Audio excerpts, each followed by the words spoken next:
In the early 1900s, germ theory was a relatively new area of study, and doctors were only beginning to understand how bacterial diseases like typhoid were spread.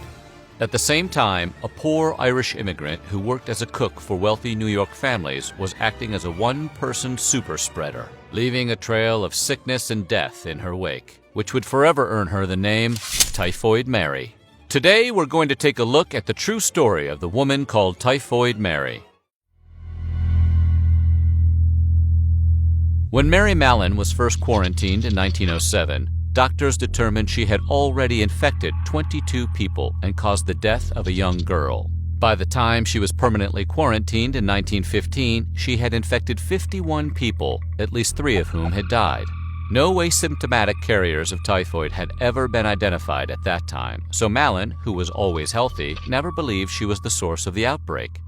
Nonetheless, public health officials repeatedly traced the frequent typhoid outbreaks right back to Mary, and despite a lifetime of resistance, Mallon eventually wound up in permanent quarantine.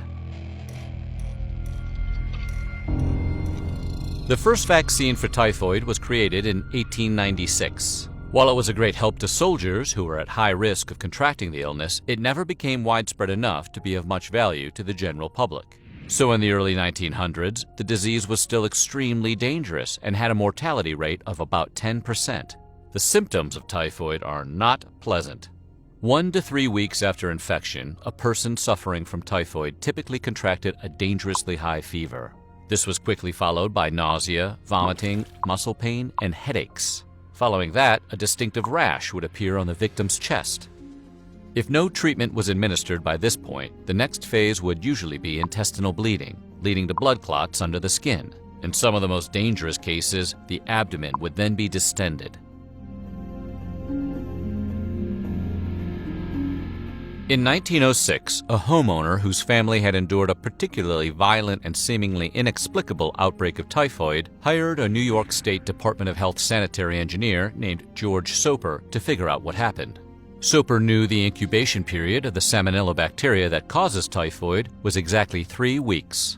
Starting his investigation by examining the servants, his suspicions quickly fell on an Irish immigrant who had been hired as a cook precisely 3 weeks before everyone got sick. That person was Mary Mallon. Born in 1868 in what is today Northern Ireland, Mary came to the United States in the year of either 1883 or 1884. She started off living with an aunt and uncle and found work as a cook for well-to-do families. Soper ran a background check on Mallon and quickly saw that typhoid victims seemed to appear wherever she went. He also noticed she had a habit of changing jobs and names after each outbreak. Putting 2 and 2 together, Soper figured he had his woman. Soper questioned Mary and raised the possibility that she could be the carrier that was causing the typhoid outbreaks. Despite the evidence, Mallon denied Soper's allegations and resisted testing. No matter how many outbreaks followed her career, Mallon steadfastly refused to admit that she was the carrier of typhoid. Instead, she would quietly slip away after each outbreak, change her name slightly, and find a new job with a new family. Whether Mary actually understood she was a carrier of the disease and what is to be gleaned from her behavior is unclear. Her habit of changing her name could imply she was trying to deceive people into hiring her because she knew she was sick, or it could simply be a person's innocent attempt to avoid press attention. Typhoid at the time was typically associated with poor hygiene and, by extension, poor people. As such, New York's health officials were surprised to encounter the illness in wealthy and upper-middle-class households. Servants were put under the microscope, so to speak, and eventually they got around to Mary. Her poor hygiene did turn out to be an issue. When first questioned by health officials in 1907, Mallon told them she didn't see any point in washing her hands before she handled food. This might sound reckless to us today, but in 1907 the theory of germs was relatively new, and Mary didn't seem to believe sickness could be transferred by physical contact. That being the case, she wouldn't see why hand washing was important. Scary stuff to think about. On one occasion in 1907, Dr. Soper came to Mallon's workplace to take samples. Mary took this intrusion about as well as you'd expect, which is to say she completely refused to cooperate. In fact, one version of the story holds that Mallon snatched up a meat cleaver and chased Dr. Soper out of the house. Other versions say it was a rolling pin or a meat fork, but no matter what kitchen utensil it was, the gist is always the same. It took several more tries before authorities were able to get the goods on Mallon, and she never became more cooperative. Soper eventually planned on having her forcibly restrained so samples could be taken, but before he was able to carry out his plan, the authorities intervened. Even then, Mary wouldn't give in, and their attempt to capture her culminated in a 3-hour foot chase. Mary was apparently pretty fast on her feet. Despite an all-out effort to avoid it, Mallon was finally apprehended and taken into custody in 1907. Doctors took urine, stool, and tissue samples, which eventually confirmed that Mallon was carrying the typhoid bacteria. This despite the fact that she displayed no symptoms herself. By all accounts, she seemed to be a picture of health. With no cure available, health officials had to find another course of action to protect the public. Mallon was deemed a threat to society, and it was decided that she would be quarantined.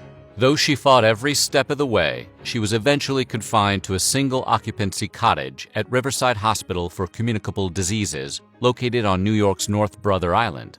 When confronted by reporters, Mallon said she believed she was being treated unjustly, and she continued to insist that there was no way she could have typhoid. Nonetheless, Mary's case attracted so much attention, she was labeled Typhoid Mary in a 1908 issue of the Journal of the American Medical Association, and the name stuck.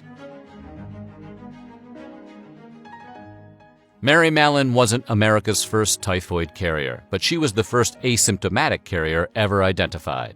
This means that she was able to carry and spread the disease without ever showing any of its symptoms herself.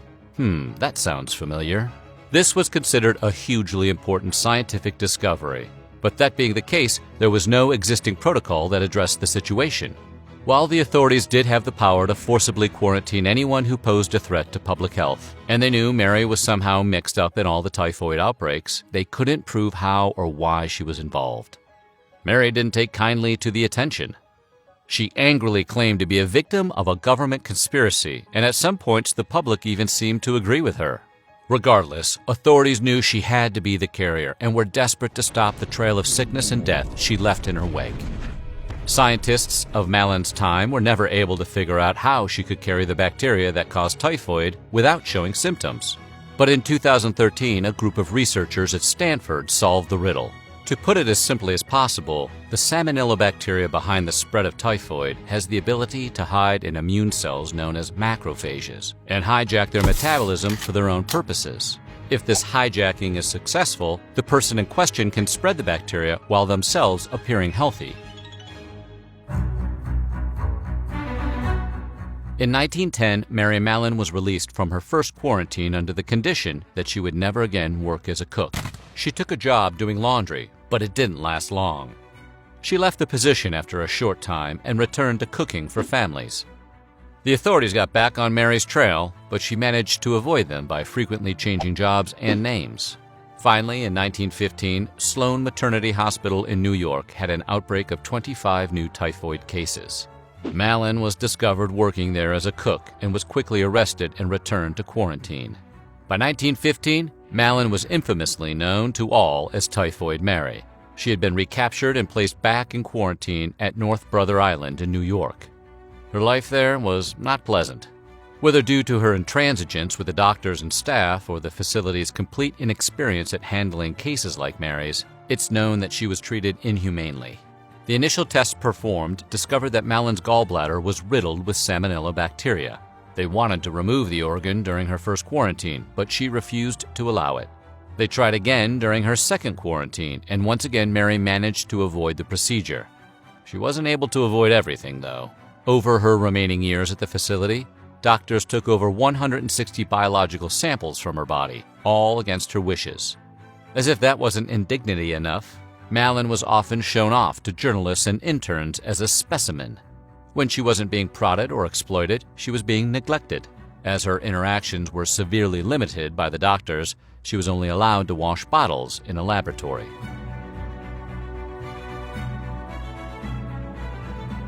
Dubbed the most dangerous woman in America, Mary Mallon had finally worn out whatever goodwill she had left with the authorities.